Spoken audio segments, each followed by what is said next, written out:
പാലക്കാടും ചേലക്കരയും വയനാടും എഴുതിയ വിധി പുറത്തു വന്നിരിക്കുന്നു. ഉപതെരഞ്ഞെടുപ്പിലേക്ക് പോകുമ്പോൾ ഈ മണ്ഡലങ്ങളുടെ സ്ഥിതി എന്തായിരുന്നോ അതുതന്നെയാണ് ഉപതെരഞ്ഞെടുപ്പ് അനന്തരവും. സിറ്റിംഗ് സീറ്റുകൾ നിലനിർത്തിയെന്നല്ലാതെ മറ്റൊന്നും സംഭവിച്ചില്ല. പാലക്കാട്ട് UDF, ചേലക്കരയിൽ LDF, വയനാട്ടിൽ UDF. പക്ഷേ വാശിയേറിയ പോരാട്ടം നടന്നു. ജനാധിപത്യത്തിന്റെ ഉത്സവമായി അത് നമ്മൾ ആഘോഷിക്കുകയും ചെയ്തു. വിജയങ്ങളുടെ ഈ മാറ്റ് അത് പത്തരമാറ്റായി നിൽക്കുന്നതിന് കാരണം ഇതൊരു സെമി ഫൈനൽ ആയിരുന്നു എന്നതാണ്. തോൽവിയുടെയും അതോടൊപ്പം തന്നെ വിജയത്തിന്റെയും ഒക്കെ സാധ്യതകൾ, ഒപ്പം തന്നെ കാര്യകാരണങ്ങൾ, അതിലേക്കൊക്കെ നമുക്ക് പോകാം. അതിനു മുൻപ് വിജയ കാഴ്ചകൾ കാണാം. പാലക്കാട്ട് ചരിത്ര ഭൂരിപക്ഷത്തോടെയാണ് രാഹുൽ മാങ്കൂട്ടത്തിൽ വിജയിച്ചു കയറിയത്. വലിയ ആഹ്ലാദ പ്രകടനമാണ് ഇപ്പോഴും നടക്കുന്നത്. അതിൽ ചില ദൃശ്യങ്ങളിലേക്ക് പാലക്കാട്ടേക്ക്.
പാലക്കാട്ടുണ്ടായത് കൂട്ടായ്മയുടെ വിജയമെന്ന രാഹുൽ മാങ്കൂട്ടത്തിൽ. പാലക്കാട്ടേത് മതേതരത്വത്തിന്റെ വിജയമാണ്. CPIMന്റെ ആരോപണങ്ങൾ വിജയത്തിന് കാരണമായെന്നും രാഹുൽ മാങ്കൂട്ടത്തിൽ പറഞ്ഞു.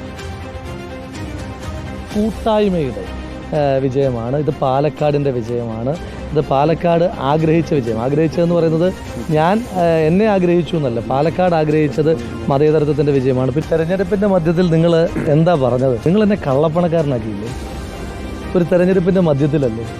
ഒരു സ്ഥാനാർത്ഥിയോട് അങ്ങനെ ചെയ്യാൻ പാടുണ്ട്? ഒരു മനുഷ്യനോട് അങ്ങനെ ചെയ്യാൻ പാടുണ്ട്? കള്ളപ്പണ ഇടപാടുകാരനാക്കിയില്ലേ? അതൊക്കെ പാലക്കാട്ടെ ജനം കാണുമെന്ന് ഞാൻ അന്നേ പറഞ്ഞില്ലേ?